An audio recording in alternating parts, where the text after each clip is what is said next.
Hey everyone, it's Moonkin FTW here, back with another video, and today I'm going to give you guys an in-depth tour of my coaster named Enigma. And yeah, I named this probably the most insane coaster project I've ever made, and I know that's a tall order, but in this video I'm going to try to explain to you just how time-consuming and how detailed this ride is. So yeah, let's start with the coaster itself. Now this coaster type is a custom coaster type, meaning that it's based off of one of the standard coasters in RST3, and then it has a whole bunch of stuff added to it. So if I'm just going to open it up for you guys, so you guys just get an idea. So if I build a simple station here, right, like this. So here on the list, I hope you guys can see this, you can see the standard stuff like large overbanked curve, but there is so much extra stuff. It is crazy just how much you can do and how many extra things you're able to build with this special type of coaster track. It is absolutely crazy, and it's in fact so much that it can get very, very overwhelming. You can make like non-inverted giga coaster, but you can also go absolutely wild with you know, inversions and everything. It is just insane how much yeah, how much abilities and how much choices you have with this roller coaster. There's in fact so many that the first time you try building anything, you will be completely overwhelmed by all of the different track pieces. So it's really hard to try and really focus on just one design. Is it going to be an Intamin Blitz? Is it going to be an Intamin Hyper Coaster without any versions? Is it going to be, you know, something like that? Is it going to be a Intamin Accelerator? So it's really hard to narrow it down because you just have so much choice. And this roller coaster right here is the second roller coaster I've ever built with this track type. The first one is a Hyper/Mega Coaster, which I will release soon. I'm going to start working on it after this. But basically what I'm trying to say is that I have almost zero experience building this, which meant that just figuring out the track layout was very time consuming. Because normally if I use the extended coaster, I know the extended coaster like the back of my hand. It doesn't take me a lot of time to figure out exactly the track and what's possible, and I'm much more acquainted. But this, it was just, you know, uncharted territory for the most part. So just the track alone cost me so much time to build because I wanted to make sure it's kind of confined to a specific area. Of course, I wanted to make it as smooth as possible. I want the pacing to be right. I want to have some decent inversions, and it was just nuts considering compared to, let's say, something like this. Here's my Desolator, the other custom roller coaster, but this has a bit more, how do you say, less awkward pieces or less unique pieces. I'm not sure if that makes any sense, but it was a bit more easy for me to figure this out because I have more experience and it's a little less wild, if you will, compared to this one. So that was the first challenge, first figuring out how exactly I'm going to make this layout. Now, once the layout was done, and I'll show you guys a picture here of when just the layout was done, what I made with this roller coaster is that I also wanted the roller coaster to go kind of underground level, so to say. So you'll see some parts where the roller coaster is below the ground level, which meant I had to do a lot of terraforming, meaning that I wanted to smooth out all the edges, which also took quite a while. So that was the first thing I did. I first built a coaster and I started smoothing out all the edges. And again, I'll show you a picture here of some, you know, a more progress, if you will, so you can see that. And then it came to the supports. Now again, for the supports, normally I can save a lot of time by basically using some of the pre-made supports I have here. So, you know, something like this, boom, this is a, you know, a collection of support pieces from Moby Steel Jungle. I plop it down, boom. It actually drastically speeds up how fast I can place supports. However, because this roller coaster type has so many odd track pieces that those custom supports, I couldn't use them. Almost nowhere did they actually fit. So basically what I'm trying to say is that for pretty much every support here, I had to basically build it from the ground up. So almost every single support you see here is built from scratch. And if you've ever worked with Moby Steel Jungle, you know that that can take a lot of time because you know, let's take a support like this. Like this is an individual piece. The straight beam is an individual. All these flanges are individual. These kind of like slant pieces and all these footers, it's all individual pieces that you have to build. So it can be very, very time consuming. So first of all, like there's only two things that normally don't take a lot of time, which is the coaster and the support. So this, just the supports and the layout of the coaster took an immense amount of time. Now, when I started figuring out the theming, like I said, I wanted to do a bit of below ground level, and then I started messing around with some rocks from the Weber foliage set. Again, I'll show you guys a picture here of me just having placed a few, and then I was like, wow, man, it's really cool. It looks great. It kind of transformed the ride, and what it also does is it allows me to make kind of these near miss moments, these very like how do you say, like very narrow kind of caves or canyons, if you will, I guess that's the right word, where it feels really intense. But that meant that I had to basically put cliffs all over this. And I don't know if you guys can see it, but this is just one individual piece. So all this is like hundreds and hundreds of individual cliff pieces that I've basically put all over the map to make sure that everything is covered. So that also took a lot of time, and of course I planted some trees on top, which wasn't that much time. But where things started to get really wild is the attention to detail. Because if you look at this, I'm like, oh, that's very nice, okay, it looks kind of nice. But when I zoom all the way in, you will see just how much detail there is. Because this foliage right here, these are all individual pieces. These plants you see are all individual pieces. These bushes, all individual pieces, even this grass and even these tree stumps are all individual pieces, and as well as these rocks. So all of this is individual pieces that I've made and put there piece by piece. Again, all of this, all these bushes, all this foliage is there. I put there manually. Even this stuff like this tree stump right here, this fallen tree is unique. This small boulder here, again, these tree stumps. All that is unique, and you will find that all over the roller coaster. So once again, you have a lot of boulders here, a lot of foliage here. If we go a bit further to this side where you have the launch section, again, you see foliage, you see bushes, you see grass, you see boulders and everything, and it's just, it gets pretty crazy. Another section is here. I really, really like this section, by the way. So here, of course, I also had to make this, which is kind of like, I'm not sure what to call this. Like, I want to say pier, but of course that's next to a beach. Anyway, kind of this area where the guests can sit and look. And over here, once again, you can see all these individual kind of objects that I've placed. All the foliage here, the bushes, the grass, the tree stump, these logs that have fallen over.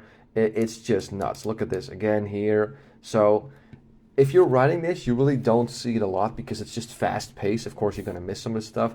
But this is exactly why I wanted to show you guys, to give some context of why this is probably the most insane project I've ever made. I've been working on this for quite a while. So the Desolator coaster that I've released before, I've finished it before. I didn't finish it the same day I released the video. So, you know, that was completed a few days before I released the video. And starting from that, I was building this, and then I made a quick video about the Desolator coaster, which is this one. So I've been at this a lot, and there's been multiple alterations to the track. I've made multiple changes where I scrapped one part and I changed it. This part I kind of changed when I wasn't happy. Just a whole bunch of other stuff. And again, also because of these boulders or these cliffs that kind of put stuff up. There's also several supports that used to be on ground level that I actually scrapped and then remade, but then higher to match the level of these cliffs. So there's one. Let's see here. Here's one right there. So that one is remade. And then you have, of course, here. There are a few there. Let's see here. Where's the one? This one. Sorry, this one. So this one is also elevated. So again, this one I also had to scrap and just make again. So this gets pretty crazy. And again, here's another section that will show you the detail. So you have all these rocks here, these bushes, and of course this section right here, which is really, really cool in my humble opinion. Now these rocks are different from these. I used Shy Guy's rock set to make this. and these are all individual rocks. So I just stacked them on top of each other to make this kind of this cave. And I also added some fog particles to make sure that there's like this nice fog effect. So it's, you know, it makes for a better intense experience, if you will. Now, of course, I used that fog set multiple times. So here we have fog with a tunnel, and then it goes into this like, I don't know what this is called, this like 180-degree turn to the left, or like that in terms of banking or whatever. And then another one right here. And then, of course, what I also wanted to do is kind of the track going under the exit path, and again with fog. So there's a lot of like, the coaster really interacts with the path as well.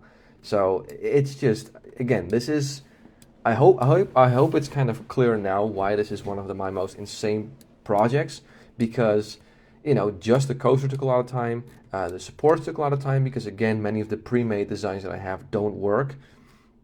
You know, the supports, like I said, that didn't really work.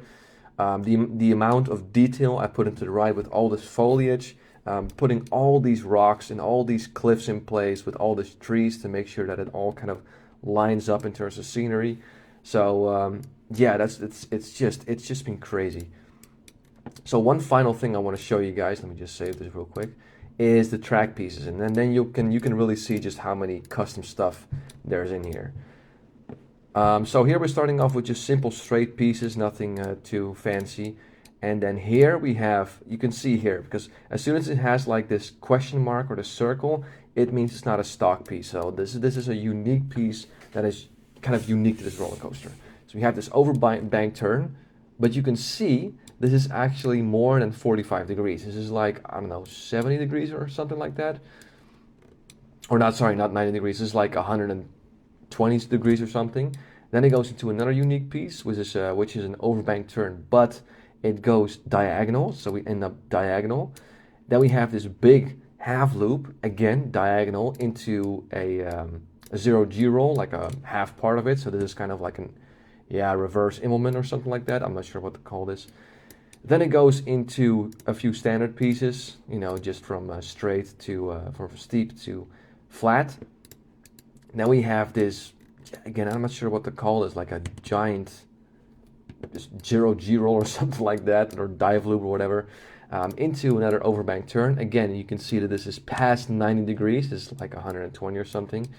Into this piece, I really like this one. Oh yeah, it's 135 degrees. So 135 degrees into 0 degrees in terms of banking, into steep. Then we have a few standard pieces, and then we have another one where it kind of swoops up into 90 degrees. Another overbank turn. Then it goes through the cave, and then we have a big pull, which is really cool because it starts off banked 45 degrees. It goes up, but at the end you're actually kind of straight again, so that's really cool. Then we have some standard pieces right here, more standard pieces. Here we have a nice little 0G roll, inline 0G roll, into another few standard pieces. These are all overbank turns, so this is all stock. You can see that this is all stock pieces. And then here we have kind of the same thing that we have here, which is a smaller version of the pull where you start flat and not banked, and then you go down and you end up 45-degree banked. Here we have another few stock pieces, you know, it's just some bank turns. This is all stock stuff, so it goes around. This actually is a really cool piece because it's a turn to the right where you can, or is it a turn to the left? That's kind of weird because it's a turn to the right, but okay, anyway. It starts out banked 45 degrees, but it ends with no banked degree, so to say. So it's a very smooth transition from banked to non-banked. So that's really cool. So this is one of my favorite parts. This is another one of those kind of weird banked kind of turns or whatever you want to call this. And it goes over the path. So first it goes through this kind of tunnel with the fog. It goes over this over the path into another tunnel. Now we have another one of these kind of like weird dive loop thingies, but again, this is another unique piece because this ends up diagonal. Again, not straight, diagonal. Then we have this overbank turn, again a unique piece because it starts diagonal, but it ends up straight, and it's very low to the ground, so it's actually very quick. Into some standard pieces, you know, just a simple kind of airtime hill or a bunny hop. This is all standard. Into some more standard pieces right here, and some more standard pieces. And then when you enter the brake run, which again is very interesting because the brake section of this track, it's not regular brakes like on any other coaster. It has these very long brake pieces that actually kind of go down just a little bit, like a 10 degrees or something like that. So that's really kind of interesting. So that's the brake section, and then it goes around with some stock pieces, and then we're back to the station. So this took a lot of time. Again, this is probably one of the most crazy projects I've ever built. I'll leave a link for you guys to download this coaster type in RST3. It's pretty easy to install. It has a README file. If you just follow that, you're going to be fine. But yeah, this has by far been the most crazy project I've ever built. It might not be as creative as, let's say, the turbo bikes where I base it on a racetrack, or the Wild Mouse was inside a mall. It's not that creative, but in terms of just how, again, the attention to detail, how time consuming it was just to make the coaster and the supports, it is pretty wild. And I don't think I'll mind in a lot of creations, or I don't think, yeah, it's safe to say that my future creations probably won't have this sort of attention to detail, because this was kind of like I guess a challenge to myself, like, okay, how detailed can I make a roller coaster with all those little specks of grass and foliage and tree stumps and everything? Like, how nuts can I go? I'm not going to do that with every design, but yeah. Anyway, that is pretty much the roller coaster. If you have any questions, then hit me up, write a comment. And again, if you want to try your hands on this coaster yourself, I'll leave a download link below. But yeah, I'll stop talking now because I also sound like a broken record, but I am genuinely proud of this one. This is probably one of my proudest creations almost ever, probably in my, I don't know how many years I've been playing this game. So I hope you guys like this. Hope you guys like this kind of in-depth tour of Enigma. And again, I'll see you guys in the next video. I have a few other ideas because this coaster is so unique, it just offers so many kind of creative things that you can do with it. So I'll probably make a few more designs with this as well. Anyway, for now, I want to thank you for watching this video. I'm Luke FTW, and have yourself a wonderful day.